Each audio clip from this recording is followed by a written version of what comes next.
সিদ্ধান্ত যা রাজসভাকে স্তব্ধ করে দেয়। একই সময়ে সে ম্যাকটিনাসকে আরো শক্তিশালী একটি পদে উন্নীত করে। ক্যারাকালা চলে যাবার পর ম্যাকটিনাস আতঙ্কিত সিনেটরদের সামনে গেটার কাটা মাথা উপস্থাপন করে। এই ভয়াবহ ঘটনার মাধ্যমে সে তার ক্ষমতার আকাঙ্ক্ষার নিদর্শন দিতে চায় এবং সিনেটরদের বাধ্য করে ম্যাকটিনাসকে প্রিটোরিয়ান গার্ডের নেতা হিসাবে নিযুক্ত করতে।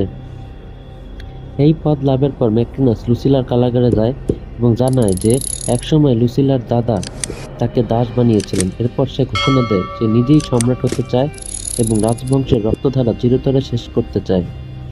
ম্যাকটিনাস কারাকালাকে নির্দেশনা দেয় লুসিলা ও অন্যান্য ষড়যন্ত্রকারীদের ক্যালোসিয়ামে মৃত্যুদণ্ড দিতে, যেখানে শুধুমাত্র লুসিয়াস থাকবে তার মাকে রক্ষা করার জন্য।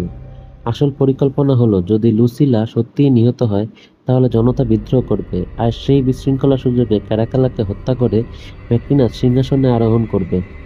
কিন্তু লুসিয়াস যখন জানতে পারে যে তাকে নিজে